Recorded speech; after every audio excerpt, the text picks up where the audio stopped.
Sometimes after a show, I'd invite Gene to my room and we'd sit there with a quart of milk and some Twinkies or ring dings and we'd watch cartoons together.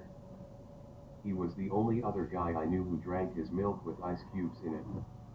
But when he started that fucking power tripping game, playing shit with Paul, I had to resort to my street bravado. If they tried to bulldoze me or push me around, I'd go Peter Criscuolin on them. Do that again and I'll break the table over your fucking head, I'd threaten. I put up a tough front, but deep down I was a soft dude. It's easy to hurt me if you know how, and I usually let people know how. That was always my problem. When I do let someone get close to me, I'll tell them all of my business, all my problems, my whole life story. And it is definitely bad to open yourself up to people who are Machiavellian enough to use that information against you and push your buttons. So whenever I showed my sensitive side, Gene and Paul were there to jab at the heart I had just exposed. Underneath the makeup, we all really knew each other. But somewhere along the line, as we got more popular, we lost our compasses. The magnificent journey became just a job and then a nightmare for both Ace and me. The myth of early Kiss was that there were two groups within the group. There was the Gene and Paul group, the sane, straight, level-headed members who shunned booze and drugs and who propelled the band forward with their business. Human.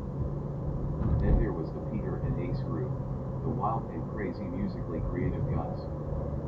We would have business meetings and I would, in my usually crude way, seek to debunk that myth.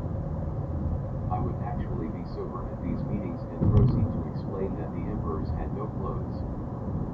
I drink and drug, Ace drinks and drugs, Bill drinks and drugs, Sean drinks and drugs, so naturally Gene and Paul's way is the right way.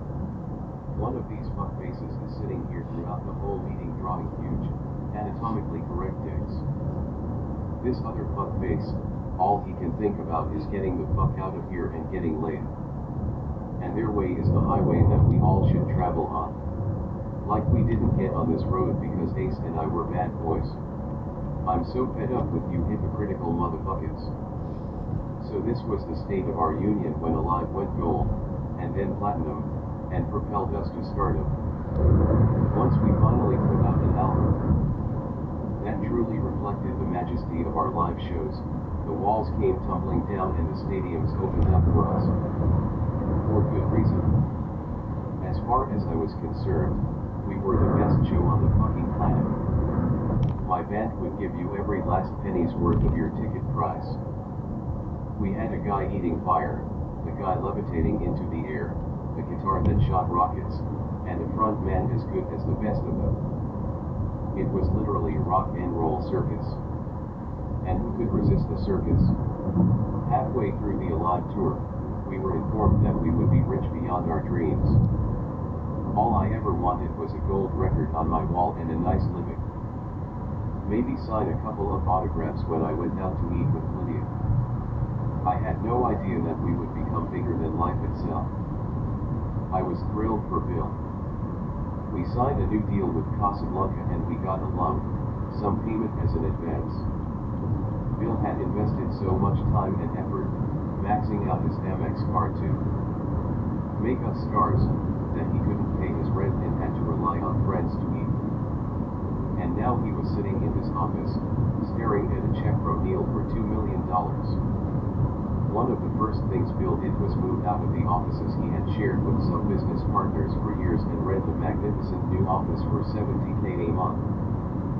Then he told Lydia and me to move to Manhattan.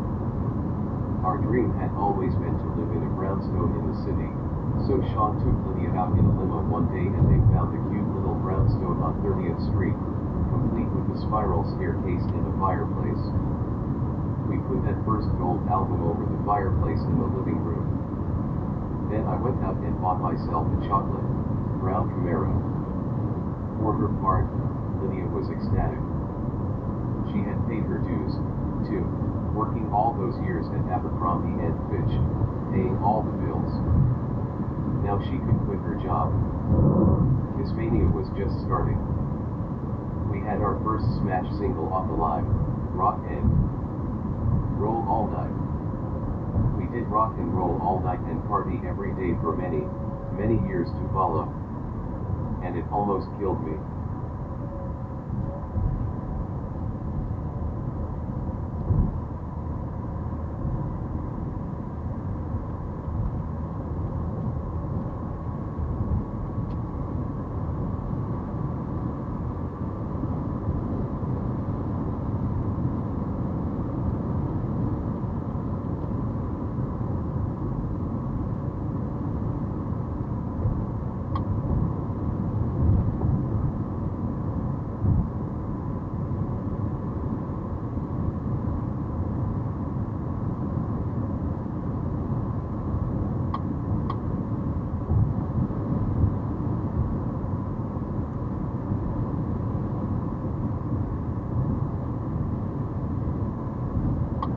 Delivered right to your door.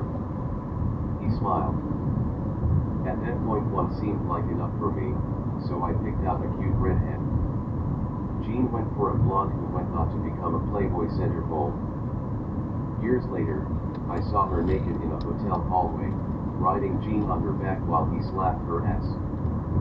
I spent a wonderful night with my redhead. So nice that many, many years later, when we were back in Vegas, I asked about her.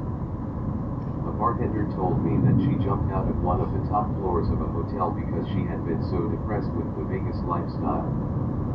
I thought to myself, no kidding. You're up there trying to make a buck dancing and there's some asshole in the audience pointing and saying, I want to fuck that one. And this poor girl gets off work and some guy goes, you can't leave. You have to go up to room 675 and suck that guy's dick. I'd kill myself, too. But we didn't even have to go through such an elaborate procedure to get chicks. Early on after we started hitting the road, we realized that no matter what town we